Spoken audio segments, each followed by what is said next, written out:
सर्वांना नमस्कार. ऑफिसवाला लव विथ टशन या स्टोरीचे 102 एपिसोड यापूर्वीच अपलोड केलेले आहेत. कृपया ते सगळे एपिसोड ऐकण्यासाठी आपल्या चॅनलला भेट द्यावी. आवाज थोडा ओढल्यासारखा आहे कारण व्हिडिओ पहाटे 5 वाजता आवाज देते. ओके. तर ॲनिव्हर्सरी पार्टीनंतर स्वीटीच्या पोटात दुखायला लागलं आणि सगळेजण तिला हॉस्पिटलमध्ये घेऊन गेले. स्वीटीला डॉक्टरांनी आतमध्ये चेकअपसाठी घेतलं आणि रडणारी स्वीटी पाहून सगळेजण चिंतित झाले. आर्यन आता फार अपसेट होता आणि सतत त्या रूमकडेच बघायचा. अर्जुनसुद्धा त्याच्याजवळ निराश होऊन उभा होता. तन्वी डोळे मिटून बोटात बोटं गुंफून घट्ट हात दाबून बसली होती. जणू काही ती देवाला प्रार्थना करत होती की स्वीटीच्या बाळाला काही होऊ नये. आणि आता हॉस्पिटलमध्ये सुद्धा एक माणूस असा होता जो त्या बाळाच्या जीवावर उठलेल्या बॉसला फोन करून म्हणाला, बॉस, आता ही बातमी आणखीन कन्फर्म झालेली आहे. सगळेजण फारच चेहरे लटकवून बसलेले आहेत. आणि तो बॉस हसून म्हणाला, तू एक काम कर, हळूच कॅमेरा ऑन कर, मला ते सगळ्यांचे सॅड फेस दाखव. आणि आता त्या माणसानं सुद्धा त्याचा कॅमेरा ऑन केला. तन्वी अर्जुन आर्यनचा उतरलेला चेहरा दाखवला आणि तो निर्दयी माणूस खूप हसायला लागला आणि म्हणाला, यस, हेच बघायचं होतं मला, फक्त हेच. आर्यन देसाई, अर्जुन देसाई कसे चेहरा लटकून बसले आहेत आणि मी एकाच वेळी 2 पिढ्यांची जिरवली आणि त्यांची येणारी पिढी संपवून टाकली, असं म्हणून तो हसत होता. पण आता तिथं रिया आली, कुणाल आला, नेहा आली, अतुलसुद्धा आला आणि ते सगळेच खूप काळजी करत होते. आणि अतुल म्हणाला, अर्जुन सर, काय झालं? स्वीटी आणि बाळ ठीक आहे ना? आणि अर्जुन खूपच बारीक आवाजात म्हणाला, माहीत नाही अतुल, डॉक्टर अजून काहीच नाही बोलले, तिचं चेकअप सुरू आहे. अतुल, बेबी ठीक असेल ना रे? असं म्हणून अर्जुनच्या डोळ्यात पाणी आलं. आणि नेहमीच कणखर असणारा अर्जुन आज भावूक झाला. त्याचा भरून आलेला गळा आर्यनच्या लक्षात आला आणि आर्यनने अर्जुनच्या गळ्यात मिठी मारली आणि रडायला लागला आणि म्हणाला, डॅड, हे काय झालं? असं कसं झालं? नेहा म्हणाली, रडू नकोस आर्यन, डॉक्टर काय तेच सांगतील. बेटा, काहीही नाही होणार तुझ्या बेबीला. आणि मग आणखीन त्या व्यक्तीनं, म्हणजेच त्या खबऱ्यानं त्या बॉसला फोन केला आणि म्हणाला, बॉस, आता तर इथे मातम सुरू झाला आहे. खूप सगळे फॅमिली फ्रेंड जमा झालेले आहे तिथे. आणि तो बॉस म्हणाला, होणारच. अर्जुन देसाईकडे दुसरं ऑप्शन तरी आहे का मातम म्हणण्याशिवाय? पण मी काय म्हणतो, आता त्यानं त्याचं दुःख हलकं करून घेण्यासाठी जर माणसं बोलावली असतील तर मी सुद्धा माझा आनंद वाटून घेण्यासाठी आमच्या फ्रेंडला फोन करतो, असं म्हणून त्यानं अहुजाला फोन केला. अहुजानं फोन घेतला आणि समोरून तो म्हणाला, गुड मॉर्निंग अंकल, ओळखलत का? आणि अहुजा लगेच म्हणाला, सनी, तू? What a pleasant surprise. तू कसा काय फोन केला? आणि सनी म्हणाला, अंकल, सगळ्यात आधी तुम्ही मला बेस्ट ऑफ लक द्या आणि शाबासकीसुद्धा द्या, कारण मी आजपर्यंत तुम्हाला जमलं नाही ते काम केलं आहे. मी अर्जुन देसाईच्या डोळ्यातून पाणी काढलं आहे अंकल, आणि त्याची मान झुकली आहे. बघायचं आहे का तुम्हाला? असं म्हणून त्यानं मिस्टर अहुजाला तो व्हिडिओ सेंड केला आणि तो व्हिडिओ बघून विपुल अहुजा फार फार खुश झाला आणि म्हणाला, वाव, दॅट्स ग्रेट. आज माझ्या जीवाला थंडक पोहोचली आणि मला खूप खूप बरं वाटतंय सनी. मानलं पाहिजे तुला की तू MD खन्नाचा मुलगा आहेस. तुझ्या बापाने एकदा अर्जुनला ढगात पाठवता पाठवता ठेवला होता आणि आता तू त्याच्या नातवंडाला ढगात पाठवलं आणि खूप मोठं काम केलं, जे मला कधीच जमलं नाही ते केलं सनी. वेल डन सनी. आणि सनी म्हणाला, मग अंकल, तुम्ही माझ्या आनंदात सहभागी आहात ना? आणि अहुजा म्हणाला, व्हाय नॉट, बोल, कधी भेटूया.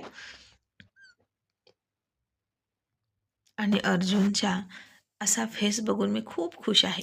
माझ्यातर्फे तुला पार्टी देतोय, मी सांगतो त्या क्लबमध्ये ये. आणि सनी म्हणाला, ओके अंकल. तुम्ही एकटेच असे आहात जे माझ्या डॅडीचे ओळखीचे आहात आणि अर्जुन देसाईचे दुश्मन, तेही फार जुने दुश्मन.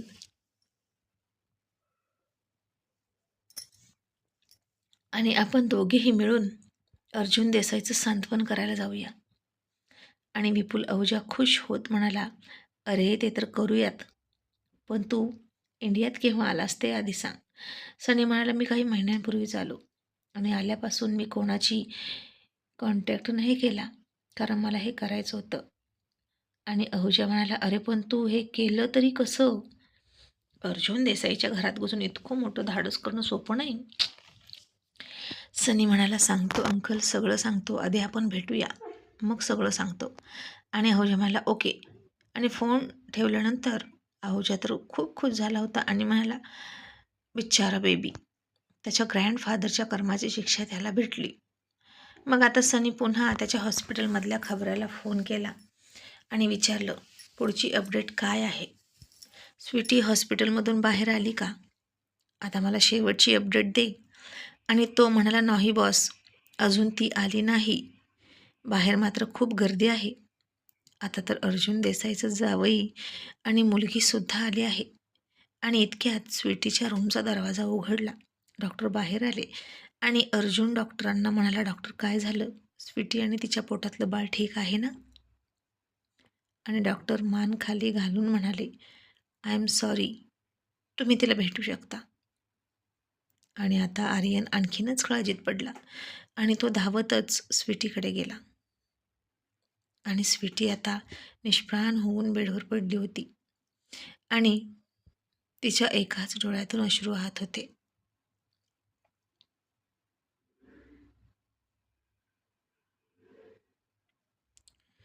आणि आता सगळ्यांनाच कळलं की स्वीटीच्या पोटातलं बाळ गेलं आहे.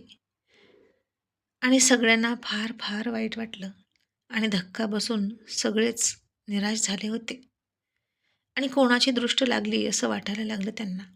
किती खुश होते काल स्वीटी आर्यन आणि त्यांच्या आनंदाला कोणाची तरी दृष्ट लागली.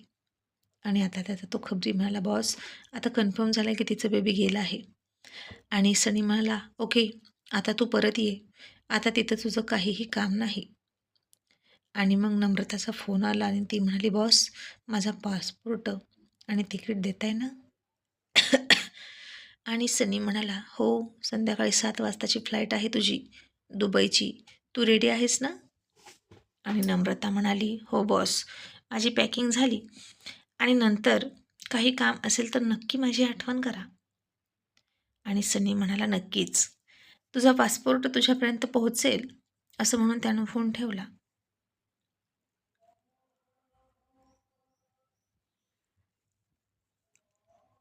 आणि आता इकडे आर्यन स्वीटी एकमेकांच्या मिठीत येऊन खूप रडत होते. आणि मग 2-3 तास गेले. डॉक्टरला तर मी म्हणाले, डॉक्टर, मी तिला घरी घेऊन जाऊ का? डॉक्टर म्हणाले, हो, मी काही औषधं देतो ते घ्या आणि काळजी घ्या त्यांची, त्यांना फार मोठा धक्का बसला आहे. आणि तन्वी म्हणाले, डॉक्टर, फक्त तिला एकटीला धक्का नाही बसला, तर आम्हा सगळ्यांना धक्का बसला आहे. थँक्यू सो मच, असं म्हणून ती स्वीटीकडे गेली आणि तिच्या डोक्यावरून हात फिरवला आणि म्हणाली, स्वीटी, रडू नको बाळा. तशी स्वीटी तन्वीच्या गळ्यात पडून रडली. मग सगळ्यांनी तिला समजवलं आणि आर्यन म्हणाला, स्वीटी, घरी चल. आणि तो स्वीटीला खूप सांभाळून घरी घेऊन येत होता. आणि ती म्हणाली, आर्यन, आता माझी इतकी काळजी घ्यायची गरज नाही, कारण आता माझ्या पोटात आपलं बेबी नाही. असं म्हणून पुन्हा तिच्या डोळ्यात पाण्याची धार लागली. आणि रिया म्हणाली, स्वीटी बेटा, रडू नकोस. तन्वी दिदी, तुम्हीही गाडीत बसा. अतुल म्हणाला, हो ना अर्जुन सर, उगीच कोणी बघितलं, मीडियाने वगैरे तर बातमी होईल, आपण घरी जाऊया. आणि मग सगळेच घरी गेले आणि त्या खबऱ्याने सनीला शेवटची अपडेट दिली आणि म्हणाला, बॉस, आता सगळे घरी गेले रिकाम्या हातानं. आणि सनी खन्ना खुश झाला. आणि मग घरी गेल्यानंतर स्वीटीला तिच्या रूममध्ये ठेवलं. आर्यन तिच्याजवळ गेला होता आणि थांबला होता. आज ऑफिसला कोणीच गेलं नाही, पण ऑफिस तरीही सुरू होतं त्याच्या नेहमीच्या रुटीनप्रमाणे. आणि अतुल विचार करत म्हणाला, मी काय म्हणतो अर्जुन, हे कसं झालं? स्वीटी पडली वगैरे होती का? आणि तन्वी म्हणाली, अरे बापरे, डॉक्टरांना तर हे विचारायचंच राहिलं की हे कसं झालं. आणि ती म्हणाली, मी फोन करते डॉक्टरांना. असं म्हणून तिनं डॉक्टरांना कॉल केला आणि डॉक्टर हे कसं झालं असं विचारलं आणि डॉक्टर म्हणाले, रात्री तिच्या खाण्यात नक्कीच काहीतरी आलं होतं. असं काहीतरी औषध आलं आणि तिचं मिसकॅरेज झालं. बाळ 3 महिन्याच्या आतलं होतं, कमजोर होतं, त्यामुळे पोटातच संपलं. आणि हे ऐकून तन्वीला धक्का बसला. आता आर्यानं सुद्धा ते ऐकलं आणि ती म्हणाली, मॉम, स्वीटी दीच्या खाण्यापिण्याची जबाबदारी कोणावर असते? तन्वी म्हणाली, नेहमी नम्रतावर होतीच. नम्रता? एक मिनिट, आज नम्रता का नाही आली? आणि अर्जुन म्हणाला, तनू, आता ती का येईल? बहुतेक तिनं तिचं काम केलं म्हणून ती आली नसेल. आणि अतुल म्हणाला, म्हणजे नम्रतानं हे सगळं केलं? ओ माय गॉड, पण तिची आणि स्वीटीची काय दुश्मनी आहे? आणि अर्जुन म्हणाला, तेच तर शोधायचं आहे अतुल, आणि म्हणूनच हे सगळं केलं. आणि अतुल काहीच न कळून म्हणाला, म्हणजे सर, तुम्हाला काय म्हणायचं आहे? अतुल चक्रावला आहे हे बघून अर्जुन म्हणाला, अतुल काही नाही, तुला सगळं सांगतो, तू ऑफिसला जा. आणि थँक्यू सो मच आल्याबद्दल. अतुल म्हणाला, अर्जुन सर, तुम्ही इतके रिलॅक्स का बोलताय? काय झालं ते मला पटकन सांगा, नाहीतर मला फार भीती वाटत आहे. आणि तन्वी सगळ्यांना म्हणाली, प्रत्येकाने आपल्याकडचे आपले आपले मोबाईल चेक करा, मी काहीतरी पाठवलं आहे. कारण आता इथे एक शब्दही बोलणं चुकीचं आहे, कारण तो लगेच हवेसारखा कोणाजवळ तरी पोहोचतोय. आणि सगळ्यांनी आपले आपले मोबाईल चेक केले आणि त्यामध्ये एक गुड न्यूज होती आणि ती वाचून सगळ्यांचे चेहरे रिलॅक्स झाले. पण तितकंच त्यांच्या चेहऱ्यावर प्रश्नचिन्हसुद्धा होतं आणि हे कसं काय असं वाटत होतं. मग ते स्वीटीचं रडणं, ते हॉस्पिटलमध्ये तिला घेऊन जाणं, हे सगळं काय आहे? आणि मग आता सगळे अर्जुननं सांगितल्याप्रमाणे निघून गेले. पण गेटमधून बाहेर पडताना सगळ्यांनी आपले चेहरे खूप दुःखी केले होते. आणि मग तन्वी अर्जुन स्वीटीकडे गेली. अर्जुननं तिच्या डोक्यावर हात ठेवला आणि म्हणाला, स्वीटी बेटा, आय एम सॉरी, अशा अवस्थेत मी तुला ड्रामा करायला लावला. आर्यन हसला आणि मला, बट डॅड, आता कोणीतरी ॲक्सेप्ट करा की स्वीटी ड्रामा क्वीन आहे. तसे सगळे हसले. आणि अर्जुन म्हणाला, चल तनू, आता मी निघतोय माझा गेम सुरू करायला. या गेमची सुरुवात त्यानं केली होती, पण शेवट मी करणार. तो कोण आहे जो माझा वंश संपवायला निघाला, ते मला बघायचंच आहे. आणि आर्या म्हणाली, डॅड, ज्यानं माझा बाप काढला होता तो तर नसेल? नम्रताला त्याच ब्लॅक कारवाल्याशी बोलताना मी बघितलं आहे डॅड. आणि स्वीटी म्हणाली, मामा, जो माझं बाळ संपवायला निघाला होता ना, तो जिवंत नाही राहायला पाहिजे आणि तो बाळ जन्माला घालण्याच्या लायकीचा सुद्धा नाही राहायला पाहिजे. आणि अर्जुन म्हणाला, ऑफकोर्स बेटा, तसंच होईल. तनू, नम्रताचे डिटेल्स दे. तन्वीनं आता लगेच तिच्याकडचे नम्रताचे कागद दिले आणि म्हणाली, अर्जुन, मला माहीत नव्हतं ही अशी निघेल. सगळे डॉक्युमेंट मी व्हेरीफाय करून बघितले आणि सगळे खरे खरे आहेत. त्यात कुठेच डुप्लिकेटपणा नाही, म्हणून मला खरं वाटलं. आणि अर्जुन म्हणाला, तनू, तिचे डॉक्युमेंट तर खरे आहेत, पण तिच्या नियतमध्ये खोट आहे. आणि अर्जुनशी पंगा म्हणजे जीवनाशी मुकणं. आणि इथं तिनं फक्त अर्जुनसोबत पंगा नाही घेतला, तर तिनं एकूण 3 पिढ्यांसोबत पंगा घेतला आहे. तिनं आणि तिच्या बॉसनं. आणि आता तितकाच जबरदस्त शॉक आणि शिक्षा त्यांना मिळायलाच हवी. असं म्हणून अर्जुन उठला आणि त्यानं सगळे डॉक्युमेंट जयला पाठवले आणि म्हणाला, जय, तिची चौकशी कर राईट नाव. आणि ओके बॉस म्हणून जयसुद्धा कामाला लागला. लगेच नम्रताच्या घराकडे त्याची माणसं गेली आणि तिथं जाऊन बघितलं तर घराला कुलूप. आणि आसपास चौकशी केली आणि कळलं की नम्रता आता बाहेरगावी गेली आहे कुठेतरी. जयनं अर्जुनला रिटर्न कॉल केला आणि म्हणाला, बॉस, ती इथे नाही, घराला कुलूप आहे. बहुतेक एक तर ती शहर सोडून जाण्याच्या तयारीत आहे, कदाचित देशसुद्धा. आणि अर्जुन म्हणाला, नक्कीच. इतका मोठा अपराध केल्यानंतर ती इथं थांबणं शक्य नाही. जय, सगळे रेल्वे स्टेशन, एअरपोर्ट शोध आणि ती नक्की कुठे आहे ते चेक कर. आता बघता बघता सायंकाळ होत आलीच होती. नम्रता घरातून निघाल्यानंतर इकडे तिकडे टाइमपास करत एअरपोर्टमध्ये घुसली होती. रेल्वे स्टेशनवरचे CCTV कॅमेरे जयने चेक केले. बस स्टँडवरचे सुद्धा सगळे CCTV कॅमेरे चेक केले. त्यानं खूप सगळी माणसं पेरली होती आणि जिकडे तिकडे पळवली होती. आणि एअरपोर्टवरचे सुद्धा कॅमेरे चेक केले आणि नेमकी नम्रता 6:15 चेक इन करताना दिसली. आणि त्यानं अर्जुनला कॉल केला आणि सांगितलं, बॉस, ती एअरपोर्टमध्ये आहे आणि आता दुबईच्या विमानात बसलेली आहे. कारण आता 6:30 वाजले आहेत. आणि अर्जुननं घड्याळात बघितलं आणि फोन खाली ठेवला आणि लगेच दुसरा फोन फिरवला आणि त्या विमान कंपनीशी बोलत म्हणाला, हॅलो, अर्जुन देसाई स्पीकिंग. तुमच्या कंपनीच्या सगळ्या एअरलाईन्स आत्ताच्या आत्ता थांबवायच्या. एकही प्लेन उड्डाण करता कामा नये. Got it? आणि आता अर्जुनला कोण नकार देणार? आणि नम्रताचं विमान होतं तिथेच थांबलं. आणि नम्रता मात्र खुश होती. आता अर्ध्या तासातच विमान उड्डाण करणार आणि ती दुबईमध्ये सुखरूप पोहोचणार, अशा भ्रमातच खुश होती. आणि आता त्या विमानात तर भरपूर प्रवासी होते आणि या विमानामध्ये काहीतरी असुविधा असल्यामुळे इतर प्रवाशांना दुसऱ्या विमानात हलवण्यात येत आहे अशी सूचना झाली. तसे सगळे प्रवासी खाली उतरले आणि दुसऱ्या विमानात बसायला गेले.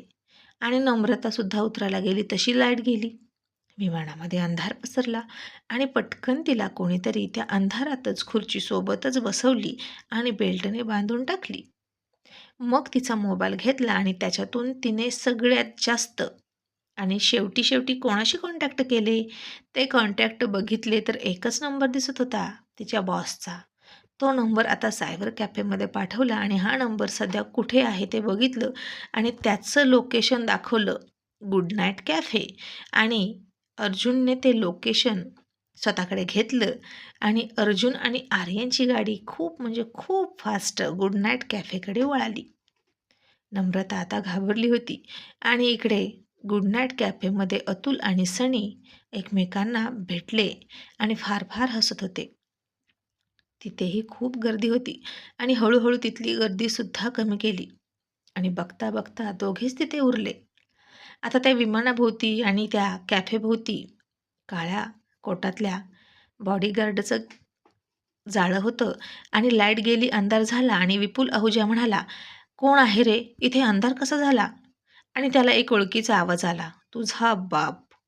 आणि लाईट लागली आणि त्याच्यासमोर टेबलवर पायावर पाय ठेवून बुटांच्या आड एक चेहरा लपलवलेला माणूस होता. आणि सनी म्हणाला, कोण आहे? आणि त्याच्या पाठीमागून आवाज आला, तुझ्या बापाचा कर्दनकाळ आणि आता तुझा सुद्धा. सनीनं पाठीमागे बघितलं तर आर्यन होता आणि पुन्हा पुढं बघितलं तर अर्जुनने 2 बुटांच्या मधून त्याला त्याचा चेहरा दाखवला. आणि विपुल आहुजा आणि सनी घाबरले. आणि इकडे विमानामध्ये सुद्धा नम्रता आता ओरडायला लागली, कोण आहे सोडा, कोणी पकडलं सोडा, हेल्प मी.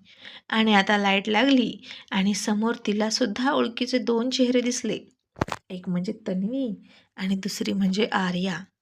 दोघीही नम्रताकडे हाताची घडी घालून थंड नजरेनं बघत होत्या आणि त्या थंड नजरेत नम्रताला तिचा मृत्यू दिसला.